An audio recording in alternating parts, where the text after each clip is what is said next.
அன்னை தமிழ்நாட்டிற்கு தமிழ்நாடு என்று பெயர் சூட்டிய தமிழ்தாயின் தலைமகன் பேரறிஞர் அண்ணா. தமிழன் தான் சொன்னார், யாரும் ஊரே யாவரும் கேளுகிறேன்.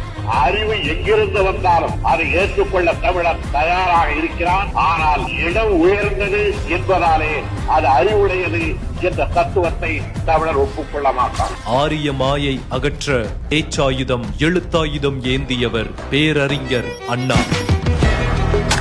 நாடகங்கள், திரைப்படங்கள், நாவல்கள், சிறுகதைகள் என்று சீர்திருத்த கருத்துக்களை விதைத்து கலை இலக்கியத்தின் முகம் மாற்றிய வீரியமிக்க படைப்பாளி. மாலை நேர பல்கலைக்கழகங்களாய் மாநாடுகளையும் பொதுக்கூட்டங்களையும் மாற்றிக் காட்டிய பேச்சாற்றல் மிக்க பெருந்தகை. என்னுடைய லட்சிய பயணத்திலே நான் போக வேண்டிய தூரம் நெடும் தூரம், நான் பட வேண்டிய கஷ்டங்கள் ஏராளம், நான் சிந்த வேண்டிய ரத்தமும் ஏராளம். இதற்கு நான் என்னை தயாரித்துக் கொண்டிருக்கிறேனே தவிர வெறும் ஓட்டுக்காக இருக்கிறேன் என்று அருள் கூர்ந்து கருத வேண்டும். திராவிட முன்னேற்ற கழகம் என்னும் மகத்தான மக்கள் இயக்கத்தை உருவாக்கி 18 ஆண்டுகளில் ஆட்சி கட்டிலில் அமர வைத்த மாபெரும் மக்கள் தலைவர் பேரறிஞர் அண்ணா.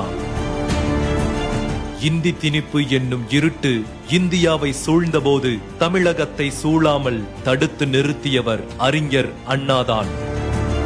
சீனாக்காரன் படையெடுத்தான், இந்தியிலே பேசியார், நாமெல்லாம் ஒன்றுபட்டோம். பாகிஸ்தான் படையெடுத்தது, இந்தி படித்தவர்கள் மட்டும்தானா படைபலத்திற்கு போனார்கள்.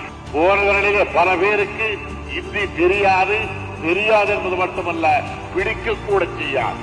1967 தேர்தலில் அண்ணா தமிழ்நாட்டின் முதலமைச்சரானது இந்திய அரசியல் வரலாற்றில் இணையற்ற புரட்சி.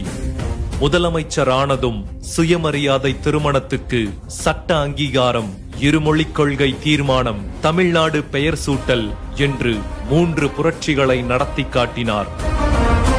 அண்ணாதுரை கொண்டு வந்த இவற்றையெல்லாம் மாற்ற வேண்டும் என்று கருதினாலே உடனே மக்கள் வெகுண்டருவார்கள் என்கிற அச்சமும் கூடவே வரும். இந்த அச்சம் எவ்வளவு காலத்திற்கு இருக்கிறதோ அவ்வளவு காலத்திற்கும் ஆட்சியில் யார் இருந்தாலும் இல்லாவிட்டாலும் அண்ணாதுரைதான் இந்த நாட்டை ஆழ்வதாக பொருள். அன்று அவர் சொன்னது இன்று வரை எதிரொலிக்கிறது.